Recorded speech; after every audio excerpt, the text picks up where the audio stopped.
Você tinha dois fenômenos, um o fenômeno de pontos conjugados, o outro é quando você tem duas geodésicas convergentes. Bom, o que é que você pode provar mais?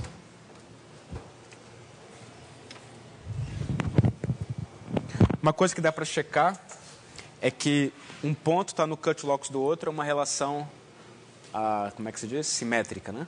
Quer dizer, você tem um ponto em umas proposições. Se você tem que Q pertence ao cut locus de P, então P pertence ao cut locus de Q. Certo? E a demonstração usa aquela proposição, porque a ideia é a seguinte. Então você tem um ponto P, dizer que o Q está no cut locus significa dizer que ele é o cut point ao longo de alguma geodésica, né? O Q aqui é o gama V.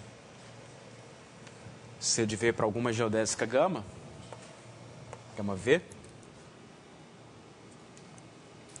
E aí o que você observa é que, se isso acontece, então, você tem que ter, ou ele é o primeiro ponto conjugado, ou tem uma outra geodésica minimizante chegando lá, né?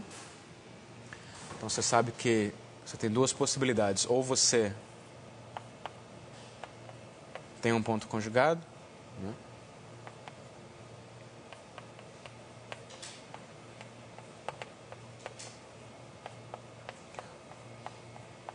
Ou então é porque tem uma outra geodésica chegando lá, né?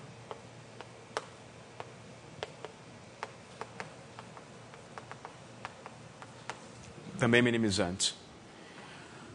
Bom, a primeira observação é que, como ele está no cut locus, significa dizer que essa geodésica aqui é minimizante. Ou seja, a gama de 0 até o C de V é minimizante.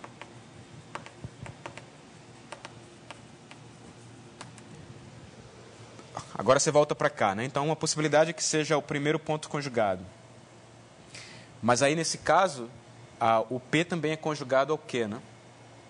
Então, como o P é conjugado ao Q, isso significa que o cut point do Q tem que vir antes. Ou no P ou antes. Depois que, se você anda um pouquinho mais, ela deixa de minimizar, né? Então, isso significa que o cut point teria que vir antes, mas ele não pode vir estritamente antes, porque a geodésica inteira era minimizante, né? Então significa que ele tem que ser exatamente o cut point tem que ser exatamente o P, certo? Ou seja, se você chama de, se esse aqui é o vetor V, né, que é o gama linha de 0, se você chama então de W o menos gama linha de C de V, então posso olhar para a geodésica gama W, que é a mesma andando no sentido contrário. Então isso aqui implica que a gama W vai sair agora do Q, né, com direção W, de 0 até C de V mais epsilon. Qualquer epsilonzinho, ela não é minimizante.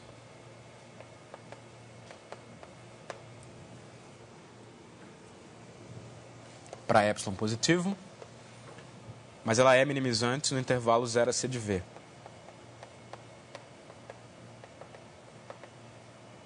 Que é a mesma geodésica, não? Então isso implica que o C de W é igual ao C de V, não? Certo? O que implica que o P está no cut locus do Q. Então esse é o primeiro caso. E no segundo caso também é parecido, né? Porque, novamente, se você tem duas geodésicas minimizantes, indo do P para Q, você pode andar no sentido contrário. Você vai ter duas geodésicas minimizantes indo do Q para o P. Mas quando isso acontece, significa, se você fixa uma delas, que é a gama, novamente, significa que o cut point tem que vir ou no P ou antes. Mas, novamente, não pode vir antes, porque antes você tinha uma geodésica minimizante. Então, ele tem que aparecer exatamente no P. Ok? Então, aqui a situação é parecida, né?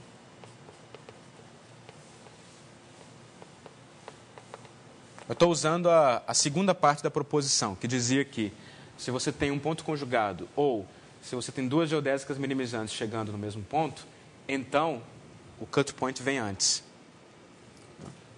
Ou vem até o valor final, né? Então, uma relação é uma relação simétrica. E também dá para provar que se o Q está fora do cut locus, então existe uma única geodésica minimizante que liga o P ao Q. Então existe uma única geodésica minimizante que liga P a Q. Tá? Isso é basicamente, novamente, a segunda parte da proposição, né? Se tem duas geodésicas minimizantes, se tem duas geodésicas minimizantes, o cut point teria que vir antes, né? Mas eu estou supondo que o Q não está no cut locus, certo? Se o Q não está no cut locus, significa que a geodésica é minimizante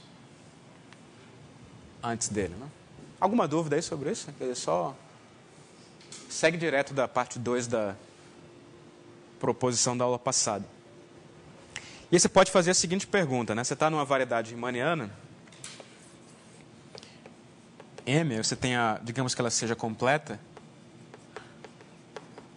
então a gente sabe que a exponencial está definida, fixado um ponto P, em todo o espaço tangente. E aí você pode perguntar qual é a maior bola na qual a exponencial ainda fica injetiva. Se a bola em torno da origem for muito pequena, exponencial é um difeomorfismo. A gente já sabe isso. A pergunta é qual é o maior valor de R, tal que a exponencial na bola de raio R é injetiva. E aí é fácil mostrar que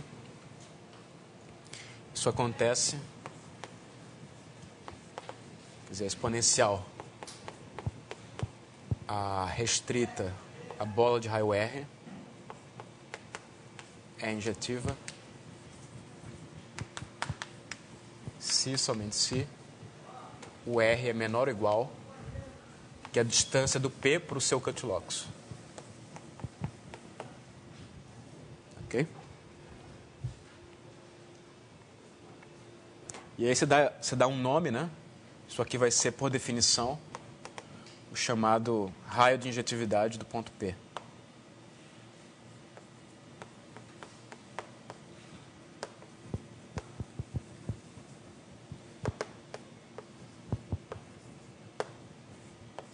Bom, o nome se autoexplica, né? É o maior raio onde você tem injetividade da aplicação exponencial.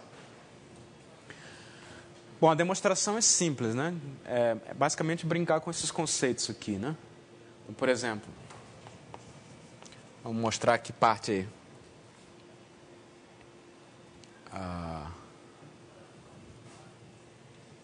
Qual que vocês querem ver primeiro aí? Por exemplo, vamos mostrar essa parte aqui. Que se o raio é menor ou igual que essa distância para o cut locus, então a exponencial é injetiva. Bom, se ela não fosse injetiva, né? Se ela não fosse injetiva, você teria então dois pontos x e y que teriam a mesma imagem pela exponencial. Se a exponencial não é injetiva. Onde o x e o y são pontos na bola de raio R, né? Certo? Mas aí acontece duas coisas. Ou os comprimentos dessas geodésicas radiais são diferentes, né? Mas se eles são diferentes, isso já diz que uma delas não é minimizante, né? se os comprimentos são diferentes, digamos que esse aqui seja sigma x e a sigma y. Então, se o comprimento de sigma x for menor que o comprimento da sigma y, então a sigma y não é minimizante, né? Isso já diz que tem que aparecer um cut point aqui, né? Ou seja, isso já implica que o R tem que ser estritamente maior que a distância do cut locus,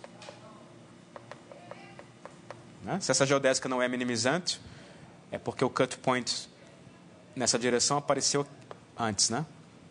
Então, esse cara aqui, a imagem dele pela exponencial estaria no cut locus. E o raio, então, seria maior do que a distância para o cut locus. Ou os comprimentos são iguais.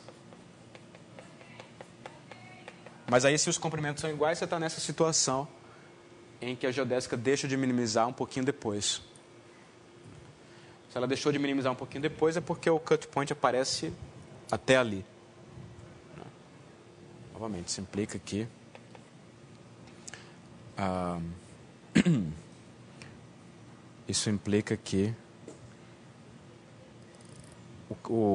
ela intersecta o cut locus, né?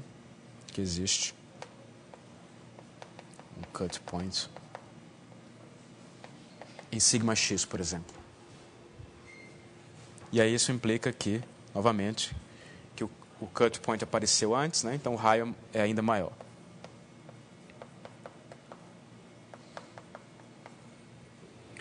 Certo? Então, invertendo aí, eu estou provando essa implicação, né? Que se o raio é menor ou igual, então o exponencial é injetivo. E provar o contrário também é simples. Quero provar que se ela é injetiva, então vale essa propriedade do raio. Não é?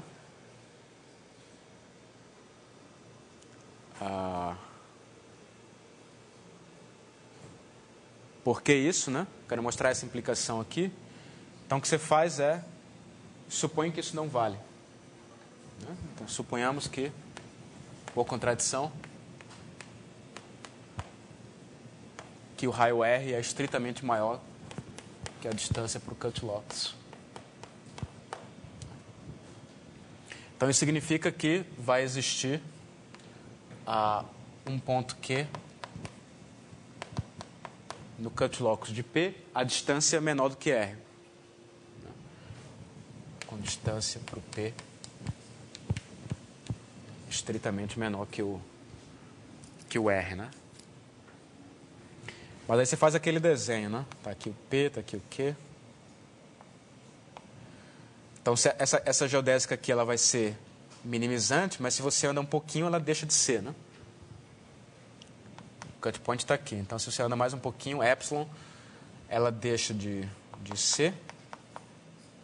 Então, significa que tem uma outra geodésica minimizante que liga o P até o gama de T0 mais epsilon, sigma. Então, existe uma sigma epsilon diferente de gama. Sigma epsilon minimizante, que liga P ao gama de T0 mais epsilon. Mas aí isso contradiz a injetividade da exponencial, porque eu tenho duas geodésicas diferentes que estão chegando no mesmo ponto. E as duas têm comprimento menor que R. Essa daqui, ou seja, eu estou escrevendo o gama de T0 mais epsilon de duas maneiras diferentes, né? Estou escrevendo o gama de T0 mais epsilon como... Primeiro ele é exponencial do T0 mais epsilon vezes o gama linha de zero, né? Trabalhando aqui com geodésicas normalizadas, então esse vetor é unitário.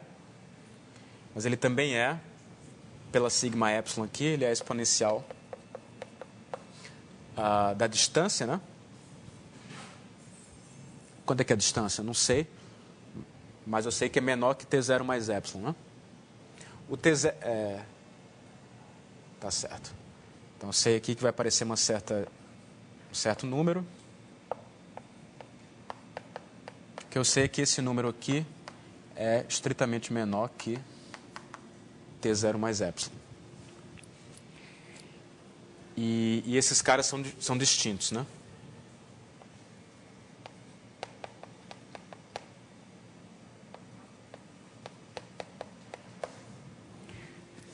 Bom, e aí acabou, porque o T0, ele era a distância do P para o Q. Era esse número aqui, que é estritamente menor que R. Mas então, para epsilon muito pequeno, o T0 mais epsilon também é menor do que R, né? Então, se o epsilon é muito pequeno, você tem que o T0 mais epsilon ainda vai ser menor que o R. Por outro lado, o L de epsilon é ainda menor. Então, esses dois números são menores que R, significa que a exponencial na bola de raio R não é injetiva.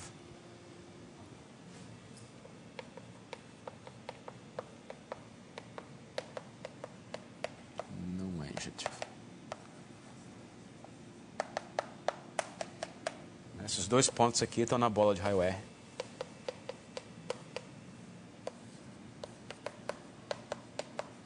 Ok, então não tem nada profundo, é só brincar um pouquinho com os conceitos. Certo? Então, essa distância aqui, esse maior raio de injetividade, é exatamente a distância para o Cut-Locks. E aí você define como o raio de injetividade da variedade como sendo o menor desses números, ponto a ponto. A definição, o raio de injetividade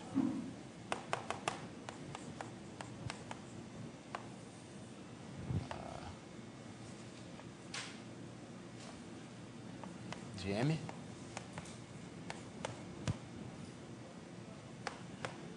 é dado pela seguinte definição, né? Raio de injetividade da variedade, simplesmente o ínfimo dos raios de injetividade sobre todos os pontos. Quer dizer, realmente é o menor raio onde você pode ter uma exponencial injetiva ali. Onde você tem certeza que naquele raio ali a exponencial sempre vai ser injetiva, né? Em qualquer ponto da variedade. Então, esse conceito ele é importante em muitas situações, né? Uma delas é quando você está estudando em geometria, o pessoal estuda às vezes limites de variedades, né? E aí você quer saber, você está preocupado em saber se no limite a sua variedade desaparece ou não. Uma coisa assim, por exemplo, você pode ter uma sequência de variedades com curvatura zero que desaparece no limite, uma coisa assim. Imagina que você pega um cilindro, esse cara tem curvatura zero, aí você pega um cilindro ainda menor, com comprimento ainda menor aqui, né?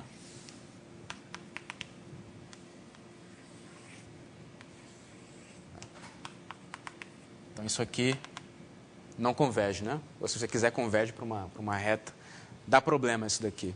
E a razão é que o raio de injetividade está indo para zero. Você pegar um ponto aqui, o raio de injetividade desse ponto é muito pequeno, né? Porque você não pode passar, ele não pode ser maior do que a metade desse comprimento aqui. Certo? Então esse conceito aparece muito nesse estudo assim, de limites de variedades. E aparecem outras coisas também. Bom, é importante, né, para as aplicações saber que essas coisas são bem comportadas. Por exemplo, será que o Cut-Locks é um conjunto fechado? Que tipo de conjunto é esse na variedade, né? Então, se vocês fizerem um desenho aqui, né? Você tem aqui a sua variedade riemanniana, está aqui um ponto P, está aqui a exponencial. E aqui você supõe que ela é completa. Então, o espaço tangente. Né? Então, em cada direção que você dá aqui no espaço tangente, você vai ter um cut point. Quer dizer, pode ter ou pode não ter. Né? Se não tiver, significa que você anda até infinito. Esse cara vai andar aqui até um certo valor. Pode ser finito ou não, né? Que seria o correspondente ao C de V, né? Cut locks de P. E você pode fazer isso para qualquer direção. Então, se você olhar para o conjunto dos pontos que estão a distância menor, né? Que estão antes do cut locks, ou seja, se você olhar para esse conjunto aqui, EP, que é o conjunto de todos os Ws. Deixa eu ver como é que eu escrevo isso. Todos os Ws que podem se escrever como T vezes V, onde o V tem norma 1 e onde o T é estritamente menor que o C de V. Certo? Então, esse conjunto aqui vai ser um conjunto aberto, porque a desigualdade aqui é estrita, e estrelado. Estrelado significa que se um ponto, com respeito à origem, né? Se um ponto está lá e você traça o segmento de reta que liga até a origem, então todo mundo está lá também. Então, é um conjunto assim, né? De repente ele pode ter uma direção aqui que vai para infinito, não sei. Ele não precisa ser convexo, né? Mas vai ser sempre estrelado. Quer dizer, cada raio que sai da origem corta esse cara no máximo uma vez, né? Esse aqui é o EP. Em particular, você pode fazer como exercício aí de topologia, mostrar que esse cara aqui tem que ser homeomorfo, ou até difeomorfo. Dif, eu acho. A bola. Ou o RN, se quiser. Certo. Esse cara é difeomorfo ao RN. E aí você olha para a imagem desse cara aqui na sua variedade riemanniana. A imagem é exatamente o complementar do cut locks. Concordam com isso? Quer dizer, se você olha para a imagem de um ponto aqui, né? Eu não atingi ainda o cut locks, por definição, né?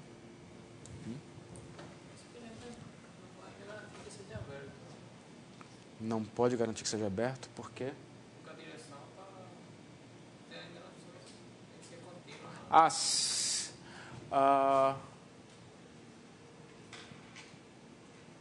Sim, não, mas é verdade. Mas ele é aberto por causa da... O C vai ser contínuo, vamos provar isso. O C vai ser contínuo. Na verdade, bastava uma semicontinuidade, mas eu vou provar que, de fato, o C é uma função contínua. Então, esse cara é aberto. Ok, então ele é um aberto estrelado com respeito à origem, né? Com respeito ao zero. Então, ele é um cara homeomorfo ao RN. E a imagem dele é exatamente, pela exponencial, o complementar do cut locks de P.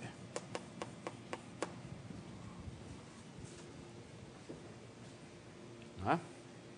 É fácil ver isso, né? Quer dizer, se o cara está fora do cut locks, então ele vai ter uma geodésica minimizante que liga ele ao P e não tem nenhum cut point, né? Ali dentro, porque a geodésica é minimizante. Não tem nenhum cut point. Então, quando você olhar pela exponencial, ele vai ter que estar dentro aqui dessa região. E por outro lado, para provar essa inclusão aqui, se ele vem de um ponto aqui, ele também não pode estar no cut locks, né? Por quê?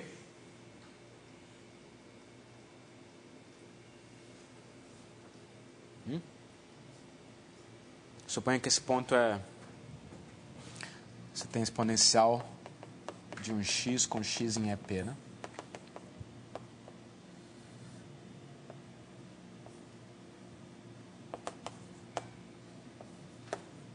Por que o Q não pode estar no cut locks de P?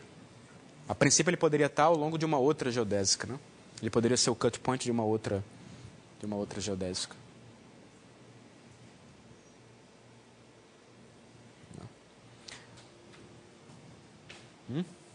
Tá clara a pergunta? Estou querendo provar essa inclusão aqui. Então pega um ponto que está na imagem desse cara, né? Um ponto aqui, por exemplo, que vem de um X.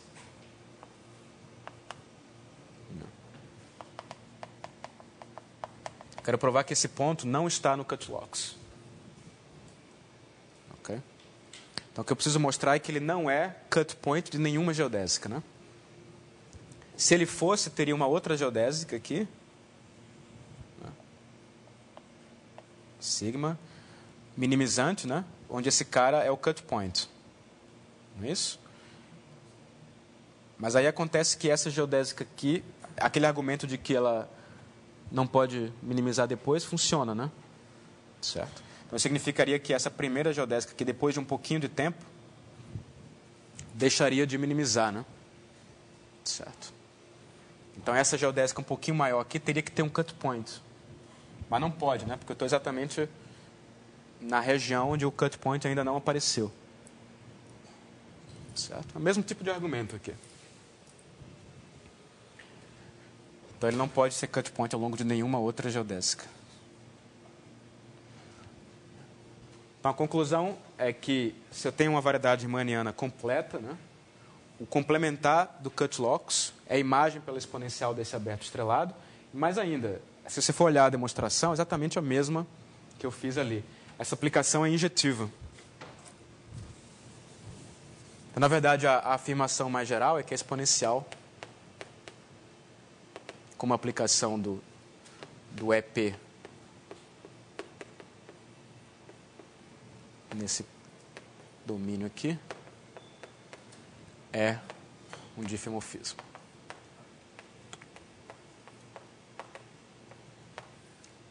Vamos, por enquanto, assumir que eu já provei que essa função é contínua. Porque aí vai seguir daí que o cut locks é um conjunto fechado, portanto, isso é um aberto.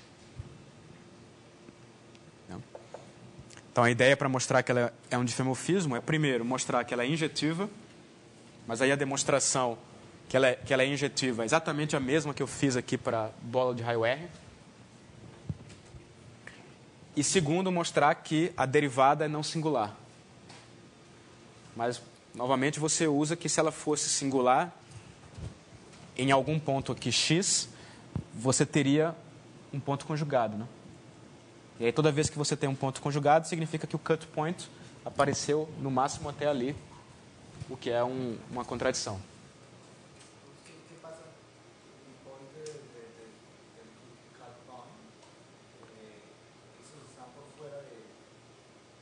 Esos están en ese conjunto de menos el cut point. No estarían en esa vecindad. Sim, vamos ilustrar isso. Eu já mostrei alguns exemplos aqui, né? Mas a ideia é que o conjunto, o cut locks, ele é um conjunto muito pequeno, excepcional, né? Se você tira o cut locks, você fica com uma coisa que é homeomorfa ao Rn. Então, a ideia é que a geodésica vai atravessar o cut locks e depois ela volta para a região, né? Pensa na esfera, por exemplo, que é o exemplo mais simples. Pega um ponto P aqui, o cut locks dele é o menos P. Se você tira o cut locks, a esfera menos um ponto é o Rn, né? Difeomorficamente. Mas aí a geodésica vem, ela atravessa o cut locks, depois ela continua na região. Então, o desenho, no exemplo da esfera, o desenho seria assim, né? No espaço tangente, você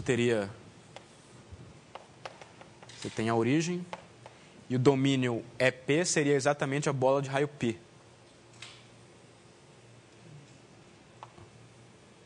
A bola seria de raio π.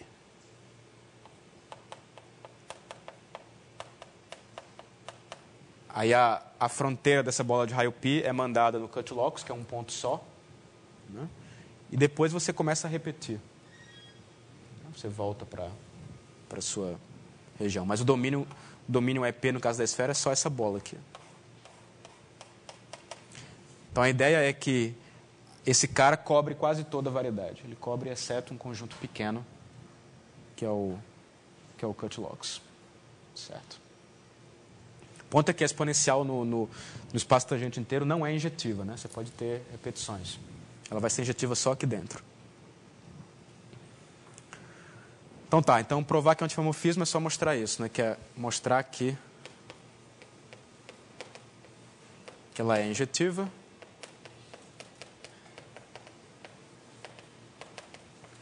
E que a derivada é não singular.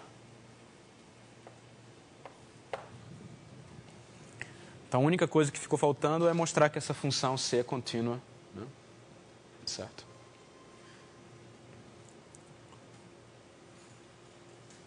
Então vamos mostrar que essa função C é contínua.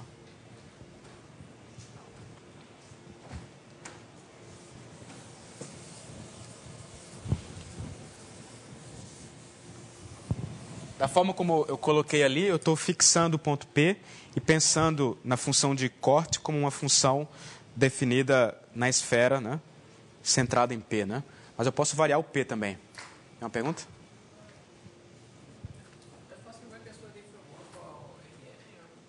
Isso é um exercício aí de topologia.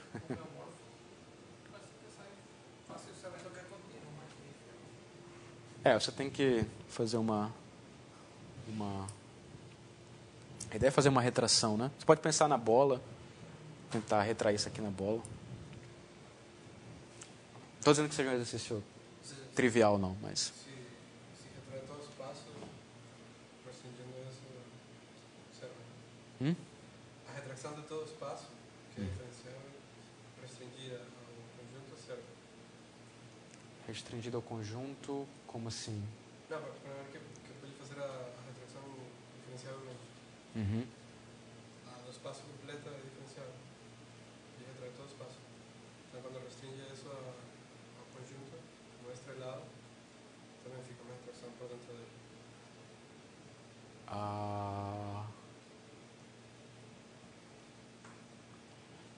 Mas você quer construir a retração de tal maneira que esse cara aqui vá na bola, né? Certo?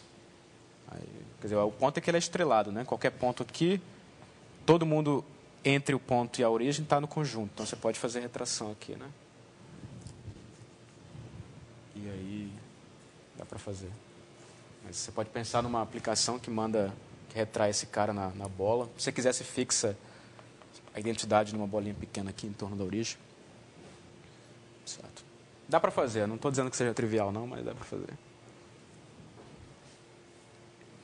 Ok?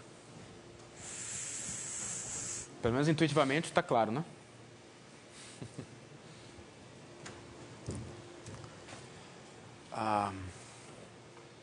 Um aberto, né? Um aberto estrelado. Ok. Então, ia provar que a função C é contínua. Então, ali, no desenho, eu estou fixando o ponto P, né? E estou olhando só para vetores tangentes em P, mas eu posso variar o P também. Certo? Então, quando eu vario o P, a função de corte fica definida no conjunto de todos os vetores tangentes unitários, que é o chamado fibrado tangente unitário. Se eu denotar por T1 de M, né? Conjunto de todos os... Formalmente é o conjunto de todos os pares PV, né? Onde norma de V igual a 1. Esse é o fibrado tangente unitário. E a função C está definida aqui. Então, a proposição consiste em mostrar que essa função C, que pode tomar nunca pode ser zero, né? Mas ela pode ser mais infinito. não tem problema. Porque essa função C aqui é contínua.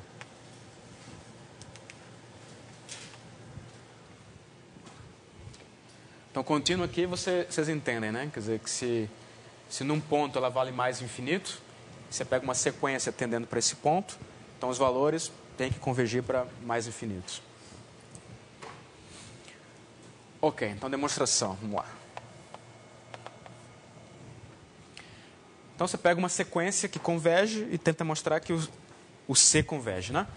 Então a gente pega uma sequência de pontos desse cara, que eu posso pensar em cada ponto no fibrado tangente unitário como a condição inicial de alguma geodésica. Certo? Então vou pegar uma sequência de pontos que vou chamar assim. Certo? Uma sequência de vetores. Eu penso no ponto PI como ponto inicial e o VI como a velocidade inicial de uma geodésica, que convergem para algum ponto. Então, os PIs convergem para um certo P.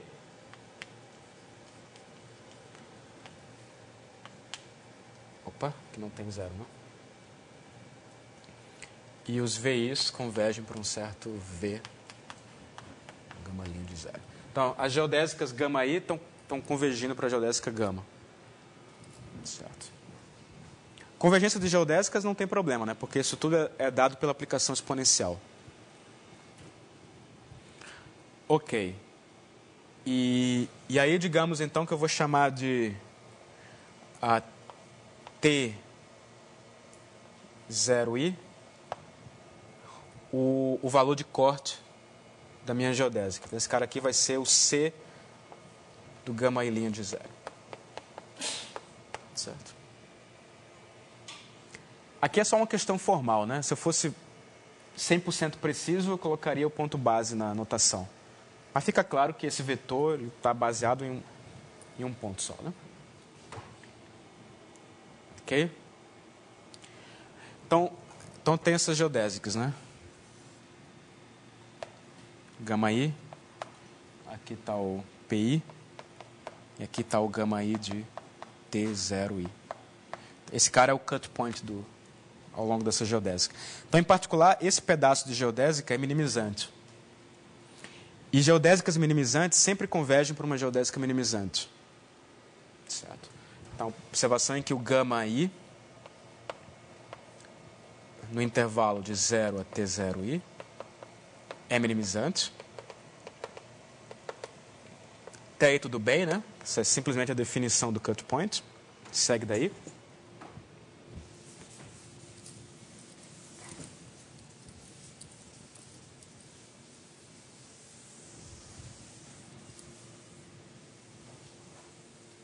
Está claro que geodésicas minimizantes convergem para uma geodésica minimizante? Porque ser minimizante significa que o comprimento é igual à distância. Mas os comprimentos convergem e as distâncias convergem. Certo? Então, ser minimizante é uma propriedade fechada. Então, reparem que, a princípio, esses valores não precisam convergir, a princípio. A princípio, isso é só uma sequência de números reais. Certo? Então, essa sequência ela tem um lim_inf e um lim_sup, né? Certo? Que eu quero mostrar, afinal, que são iguais. Bom, para pegar a geodésica minimizante, eu vou pegar o maior deles, né? O lim_sup. Então, essa condição aqui implica, vamos ver se vocês concordam com isso, que a geodésica gama, que é a geodésica limite, do 0 até o lim_sup, também é minimizante.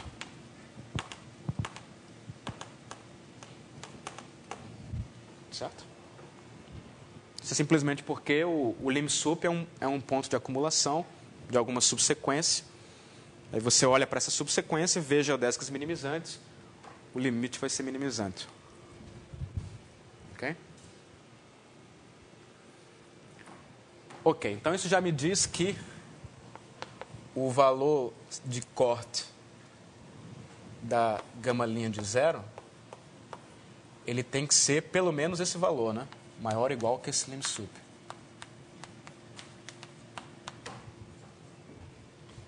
é minimizante até ali, então o cut point tem que vir depois.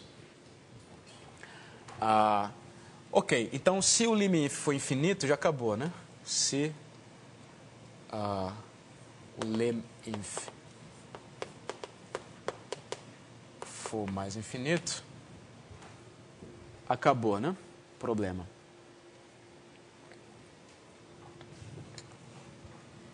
Concordam com isso?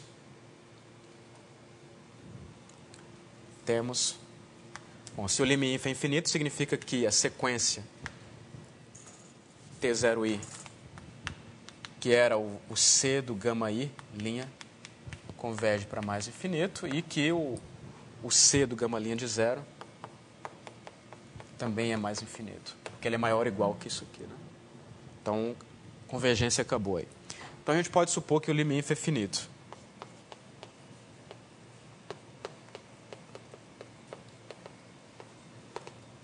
Que o lim_inf é finito. Então, se você analisa aí esse T0i, né, vai acontecer aquelas duas possibilidades, né? Como esse cara é o cut point, você tem duas possibilidades. A alternativa A tem um campo de Jacobi, tem um ponto conjugado ali, né? São as alternativas, né? Vai ter um campo de Jacobi aqui, que se anula nos extremos. Então você tem esse cara é o primeiro ponto conjugado. Ou a alternativa B, tem mais uma geodésica minimizante.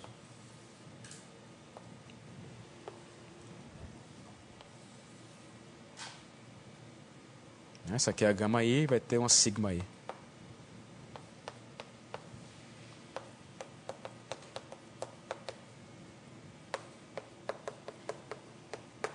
Certo? E agora eu vou tentar passar o limite nessas alternativas aí, né?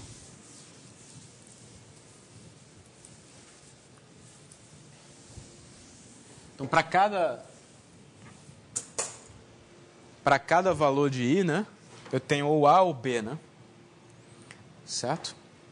E eu vou restringir a uma subsequência dos T0Is que converge para o lim_inf. Você pega vai pegar uma subsequência TJ, mudando o índice, que converge para o lim_inf. T, como é que é? 0J.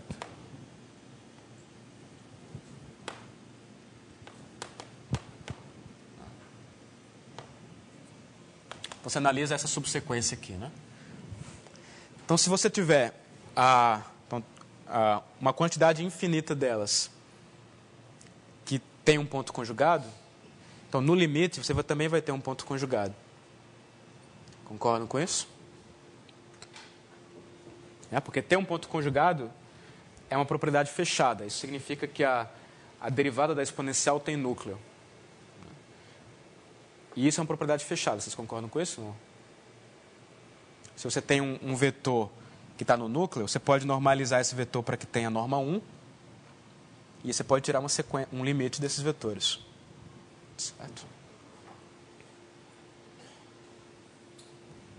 Ou seja, se A vale para infinitos T0J,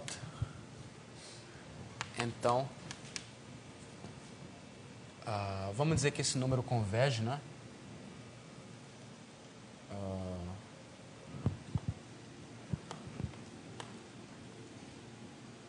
T barra, assim, sei lá.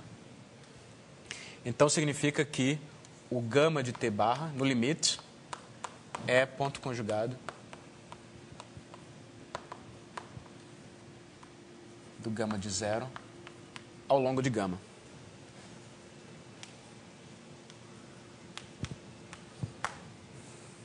Certo? Porque lembra que dizer que é um ponto conjugado, vou só enfatizar mais uma vez, significa dizer que existe no espaço tangente um vetor, digamos, WI, que é tangente à pré-imagem desse ponto, né? Aqui está com muita notação isso aqui, né? Está faltando espaço para muita notação aqui. Não é dizer que esse cara é conjugado, é dizer que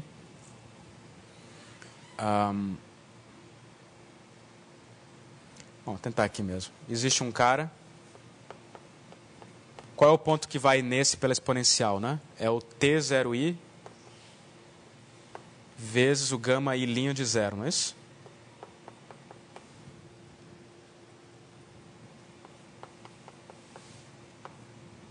Eu posso, que está no núcleo, né? Com derivada da exponencial aqui nesse ponto, aplicada ao WI, igual a zero. O WI ele é não trivial, então eu posso supor que esse WI tem norma 1.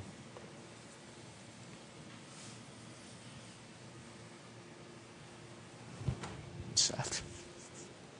Mas aí se esse WI existe para infinitos, você toma um limite dos Ws, e esse W no limite vai estar no núcleo da derivada da exponencial. Subsequência. Por isso que eu disse, se o A vale para infinitos caras, aí você tem uma sequência lá. E aí você toma uma subsequência ainda dessa. Certo? Então, ser um ponto conjugado é uma propriedade fechada. Né? Mas se então, no limite, esse cara é um ponto conjugado, isso significa que o cut point tem que vir antes. Né? Então, isso implica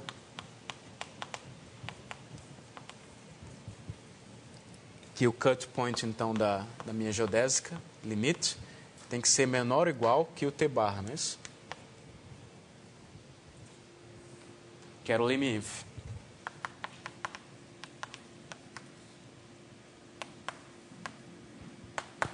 Mas aí eu já mostrei que, bom, o lim_inf é certamente menor ou igual que o lim_sup, que é menor ou igual que o cut point. Né?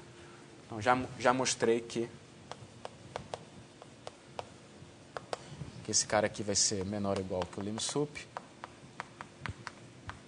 menor ou igual que o cut point. Então, na verdade, eu vou ter igualdade, né? Em particular, os T0i's convergem e convergem para o C do limite. Isso mostra a continuidade. Ok? Então, a alternativa é a propriedade B valer a partir de um certo momento, né? Se o A não vale para infinitos caras, então, a partir de um certo momento, eu sempre vou ter a propriedade de que existem duas geodésicas minimizantes. Então, se não,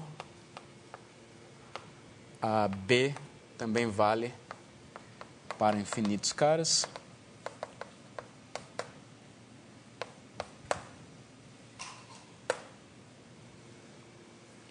E aí a ideia agora qual é? Para infinitos desses valores, eu tenho duas geodésicas minimizantes. O que é que eu faço agora?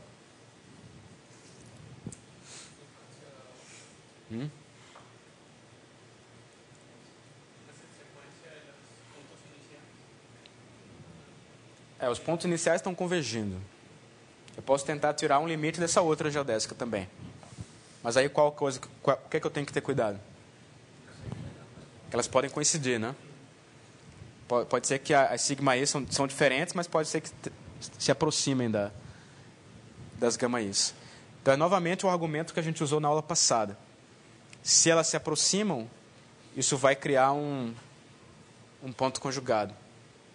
Na aula passada, a gente mostrou que se o cara não era ponto conjugado, né? Então as geodésicas eram diferentes. Lembram disso?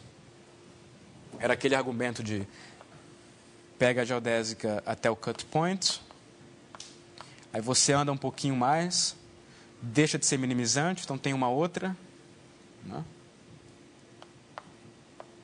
Aí você quer tirar um limite dessas outras. Se converge para gama, era porque tinha que ter um ponto conjugado aqui. A ideia era mostrar que se não é ponto conjugado, então a exponencial é injetiva e essa geodésica aqui não pode se aproximar dessa.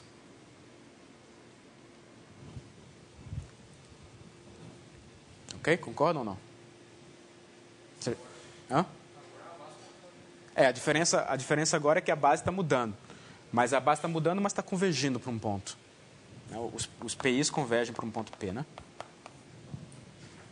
Certo? Então é essencialmente o mesmo argumento. Porque lembra que o domínio onde a exponencial vai ser um diffeomorfismo, você pode pegar... ou seja, o que eu quero dizer aqui, né? Na aula passada, a gente considerou a exponencial num ponto fixo, né? Agora, a gente vai considerar uma sequência de pontos. Mas o ponto é que, se ela não é um ponto conjugado, ela vai ser um diffeomorfismo numa região de delta fixo. Também não tão fixo também. Isso. Ou seja, o que você falou é o único cuidado que você tem que ter, né? A gente usou o teorema da função inversa. Se você não tem pontos conjugados, então a exponencial é um diffeomorfismo ali. Certo? Aí o que você quer é que o tamanho da bola onde ela seja um diffeomorfismo seja o mesmo para um pontinho ali perto, né? Para poder fazer o argumento.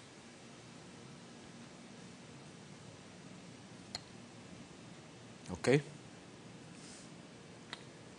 Então, se não vale a propriedade A, então B vale para infinitos T0J, né?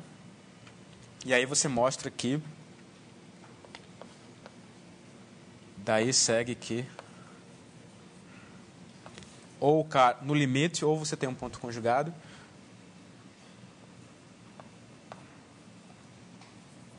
ou o gama de T barra é ponto conjugado,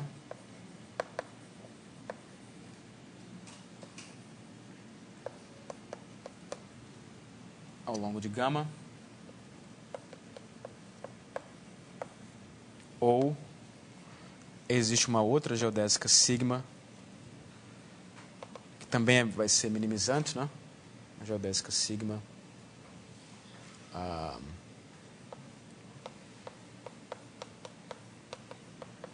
minimizante,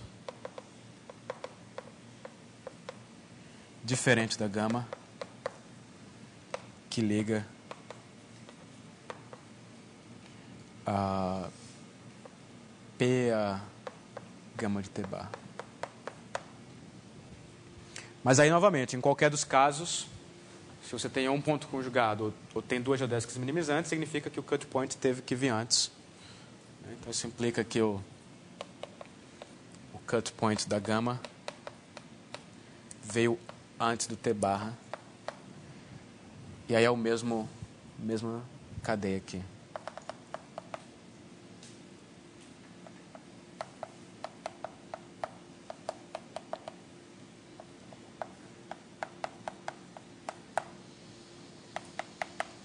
Certo?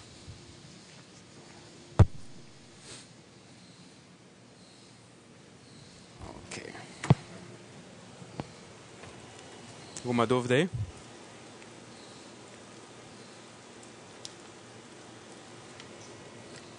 Então, essa função C é contínua.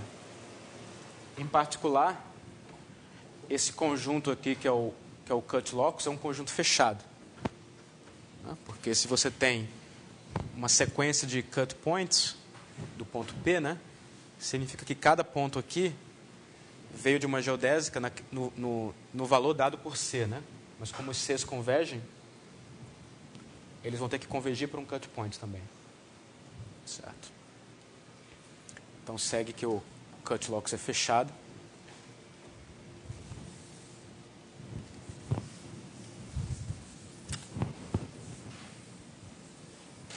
Um corolário. Isso numa variedade completa, né? Estou sempre supondo que M é completa aqui. Cut locus é subconjunto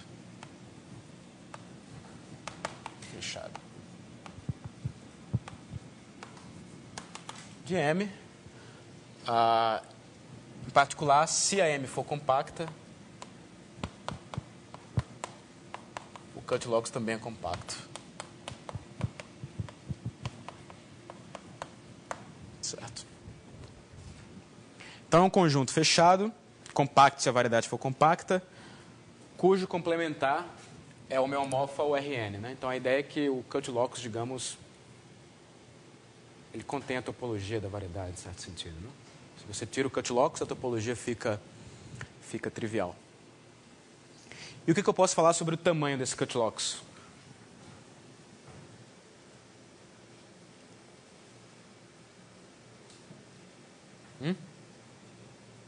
Medida nula, né? Cut locus também tem medida nula. Essa outra propriedade.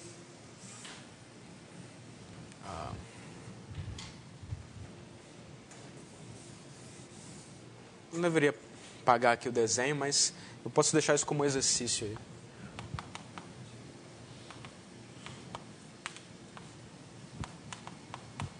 Bem, medida nula.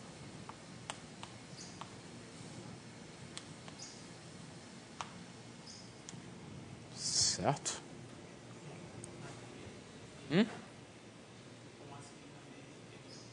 Medida nula ou medida zero? A da variedade, né? Você tem na variedade riemanniana, né?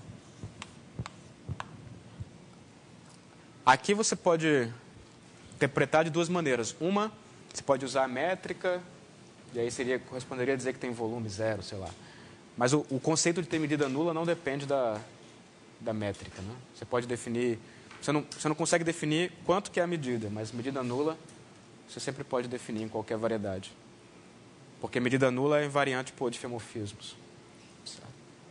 O cara tem medida nula se toda vez que você colocar uma carta, o conjunto correspondente no Rn tem medida nula. Certo? E é basicamente essa a ideia, né? Ele vai ter medida nula porque ele tem essa propriedade que cada raio que sai da origem corta ele no máximo uma vez. Certo? Então isso implica que a medida tem que ser zero. Ok? Em particular tem interior vazio, né?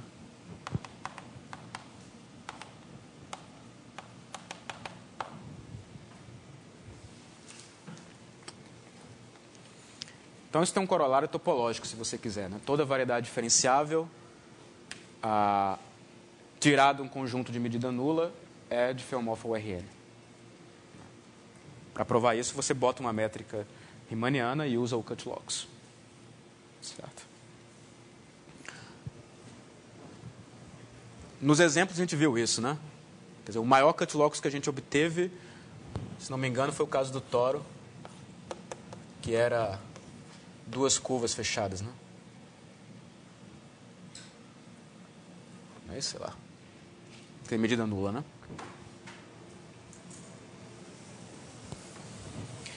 Então, por isso que o conceito de cut locus e controlar mais ou menos essa distância é importante na hora de fazer integração na variedade. Por exemplo, você tem uma variedade riemanniana, você sabe que a curvatura dela é, digamos, menor que a esfera de raio 1.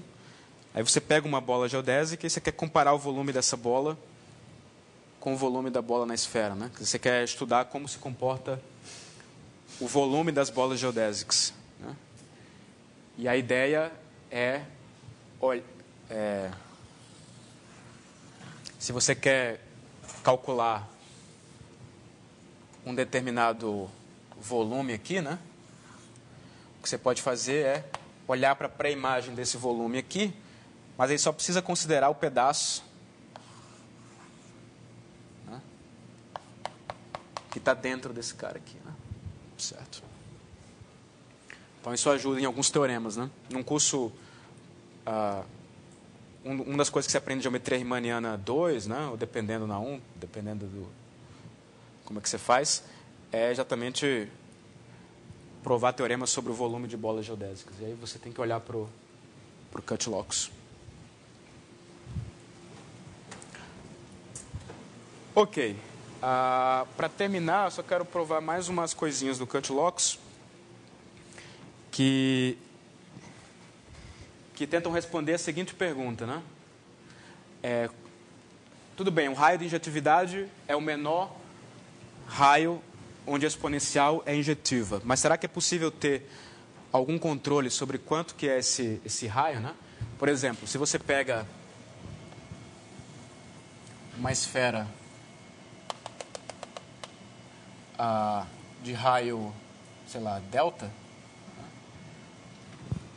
uma esfera de raio delta, quanto que é o raio de injetividade dessa variedade? Com a métrica canônica.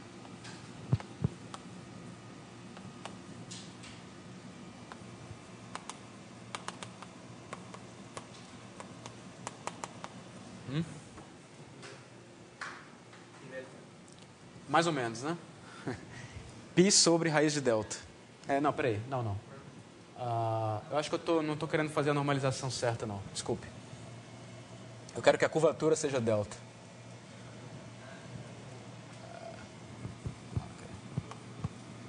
Então, o raio seria 1 sobre raiz de delta, né?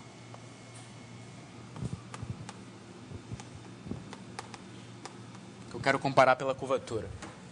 Então, o raio de injetividade dessa variedade é π sobre raiz de delta. Não, você estava certo, mas se o delta for a curvatura, dá π sobre raiz de delta. Então, agora, se você tem uma outra variedade, né, riemanniana, e você sabe que a curvatura seccional dessa variedade aqui é menor ou igual que delta, ela é menos curva que delta, né? Intuitivamente, você está meio que aumentando o espaço aqui, né? Certo? Você tem menos curvatura, corresponde a inflar o espaço. Então, a pergunta aqui é se é possível dizer alguma coisa sobre esse raio de injetividade.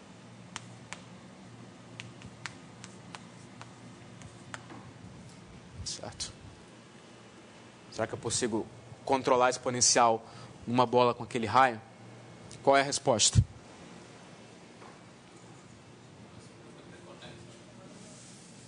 Não, variedade qualquer.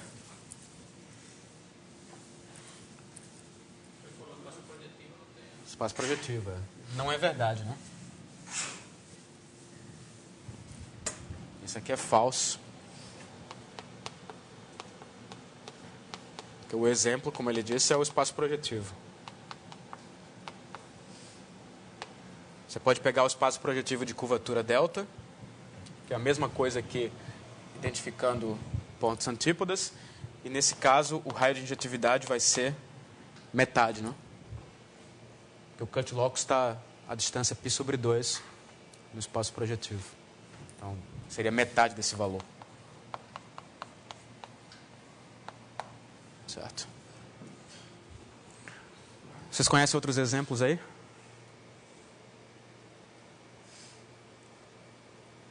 Tem aqueles exemplos que a gente viu muito tempo atrás dos espaços Lenz, né? Que são quocientes de S3.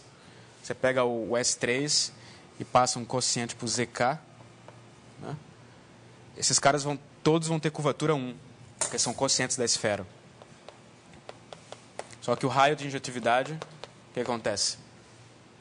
Quando o K vai para infinito? Vai para 0, né?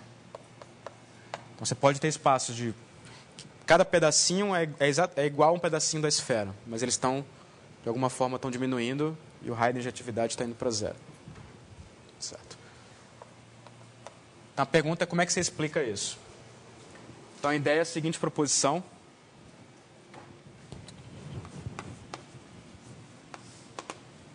Imagine que você pegue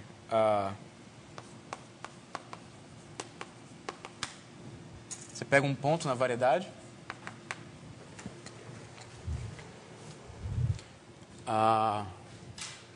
É melhor talvez fazer um desenho aqui, depois a gente escreve a proposição. Certo? Então vamos imaginar que eu tenha um ponto P, certo? Aí ele tem um certo Cut-Locus aqui, né?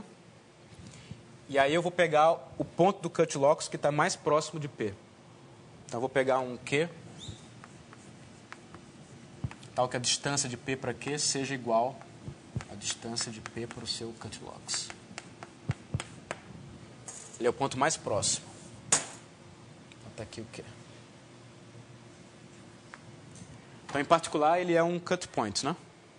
Certo?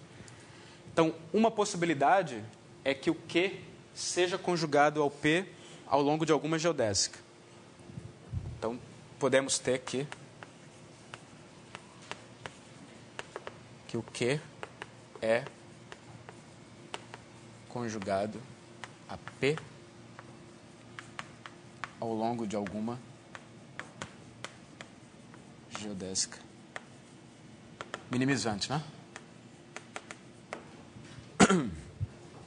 Se isso acontece, né, é fácil controlar a distância, porque a gente já viu aqui pelo teorema do Hawke que se a curvatura é menor ou igual que delta, dois pontos conjugados têm que estar à distância pelo menos π sobre raiz de delta.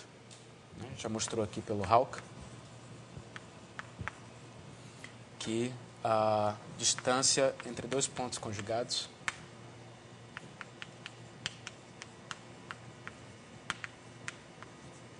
é pelo menos π sobre raiz de delta.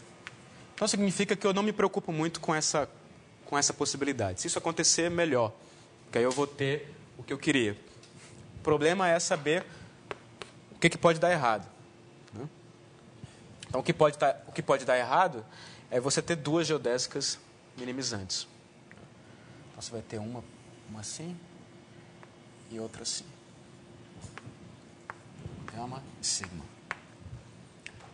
E aí, o que eu vou mostrar é que se o ponto Q for escolhido como ponto mais próximo, essas duas geodésicas têm que colar suavemente aqui no Q.